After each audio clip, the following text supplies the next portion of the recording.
Bismillahirrahmanirrahim. Assalamualaikum warahmatullahi wabarakatuh. Alhamdulillah, ini materi yang ketiga, mata kuliah Akidah dan Ilmu Kalam. Materi yang kedua ini kita akan membahas dasar-dasar akidah ilmu kalam.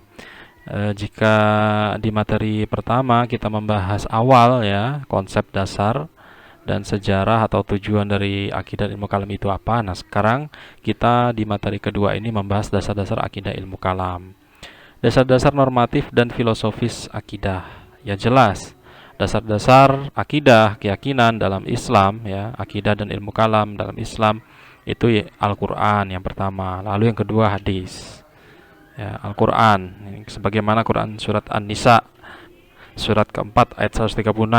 Wahai orang-orang yang beriman, tetaplah beriman kepada Allah dan Rasul-Nya dan kepada kitab yang Allah turunkan kepada Rasul-Nya serta kitab yang Allah turunkan ke sebelumnya. Nah, ini kan rukun iman kan gitu ya.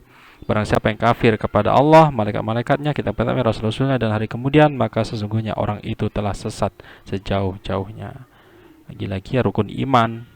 Nah, ada ayatnya di Quran surat An-Nisa surat keempat di dalam Al-Quran ayat ke-136.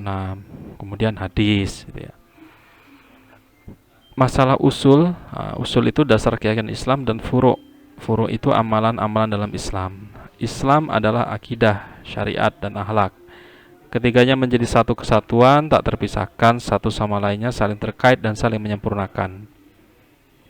Jadi yang pertama adalah akidah, keyakinan. Kemudian untuk jika sudah yakin maka harus menjalankan syariatnya ya, sholat, zakat, puasa yang diyakini dalam akidah atau dalam rukun Islam itu. Kemudian juga harus terimplementasikan ke dalam akhlak. Akhlak seorang muslim itu bagaimana? Insan kamil. Akhlak seorang muslim itu bagaimana? Harus baik, jujur, tak terpercaya ya. Empat sifat Rasul itu sidik, amanah, tabligh, fatona. Itu sajalah, tidak usah muluk-muluk, tidak usah banyak-banyak, sangat-sangat sulit sekali ya. Karena ya kita punya hawa nafsu, kita tidak terjaga sebagaimana Rasul gitu ya. Tuh. Nah, jadi ketiganya terhimpun dalam ajaran Islam melalui dua ruang ilmu yaitu usuluddin dan furu'uddin. Apa sih usuluddin itu? Usuluddin adalah ajaran Islam yang sangat prinsip, pokok dan mendasar sehingga umat Islam wajib sepakat dalam usul dan tidak boleh berbeda. Karena apa? Ini usuluddin tadi itu dasar keyakinan Islam. Nah, sedangkan furu'uddin itu apa? Furu' amal-amal dalam Islam, yaitu ajaran Islam yang sangat penting namun tidak prinsip dan tidak mendasar. Sehingga umat Islam boleh berbeda dalam furu'. Karena perbedaan dalam furu' bukan penyimpangan dan tidak mengantarkan kepada kesesatan, tapi dengan syarat ada dalil syar'i. Contohnya seperti apa? Makanya contohnya ada yang takbiratul ihram dalam sholatnya, ada yang diputar-putar, ada yang kiri dulu. Nah, ini semua ada dalilnya. Yang berpendapat seperti itu kan merasa ada rujukannya dalilnya. Sama seperti juga membaca bismillah dalam sholat, ada yang dijaharkan bismillahnya, ada yang disirkan gitu kan. Ada yang tidak sama sekali bahkan langsung gitu. Nah, itu namanya amalan-amalan dalam Islam prakteknya. Tapi yang jelas harus yang usuluddin itu harus wajib karena dasar keyakinan Islam ya namanya rukun Islam, iman dan rukun Islam, rukun Islamnya. Dasar-dasar keyakinan Islam ya syahadat, sholat, zakat, puasa, haji. Sholat dalam salah satunya ada di situ ya, harus melaksanakan sholat, harus melaksanakan amal-amal dalam Islam, furu'nya ya harus disanakan setelah diyakini kan seperti itu. Kemudian bagaimana kerangka berpikir aliran-aliran kalam itu? Nah, kerangka berpikir aliran kalam itu rasional tradisional. Rasional seperti apa? Hanya terikat pada dogma-dogma yang dengan jelas dan tegas disebut dalam Al-Quran dan hadis Nabi. Yakni ayat yang qat'i pasti. Jelas ya, tidak termansuh, tidak terbantahkan, tidak ada nasih mansuh di situ gitu ya.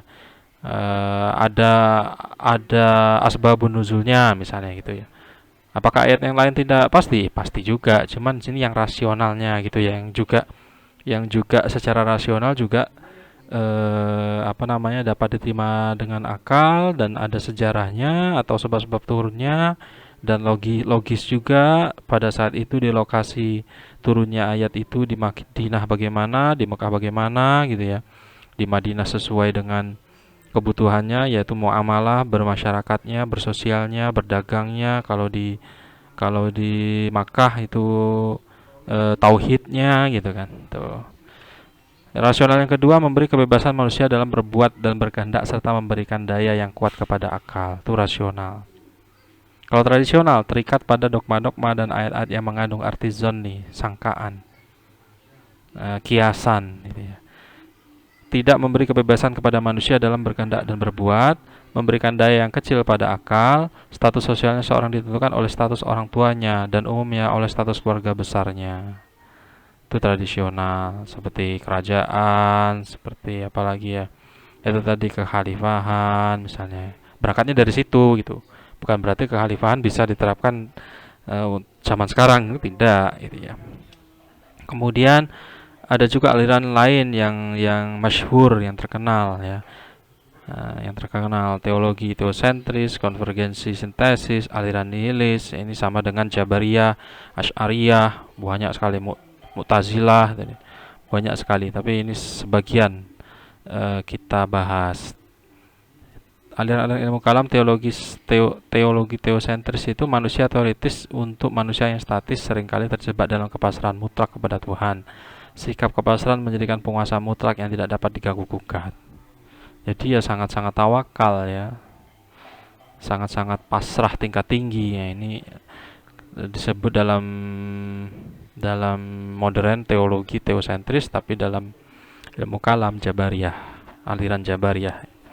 Kemudian yang kedua konvergensi sintesis. Hakikat daya manusia merupakan proses kerjasama antara daya yang transendental, yaitu Tuhan, dalam bentuk kebijakan dan daya temporal manusia dalam bentuk teknis. Ini Asy'ariyah. Jadi manusia itu ya hakikatnya ya proses kerjasama antara Tuhan dan manusia gitu ya. Manusia diberi akal oleh Tuhan, yaitu dimanfaatkan. Nah, intinya seperti itu. Ini disebut juga dengan konvergensi sintesis atau Asy'ariyah. Yang ketiga, hakikat realitas transendental hanya ilusi, alirannya menolak Tuhan yang mutlak. Ini aliran nihilis ya. Aliran nihilis tadi. Nah, aliran nihilis. Oke. Kemudian sikap inklusif dalam berakidah gimana? Inklusif merupakan satu dari 3 tipologi yang kemudian dimukakan oleh Alan Rest dalam diskursus teologi agama-agama. Para adib, orang-orang yang memegang teguh adab ketika menyusun adab mempraktekkan inklusivisme ini. Karena selain menggunakan Al-Quran dan hadis sebagai sumber yang paling otoritatif, mereka juga masih menggunakan sumber-sumber lain dari kebudayaan lain.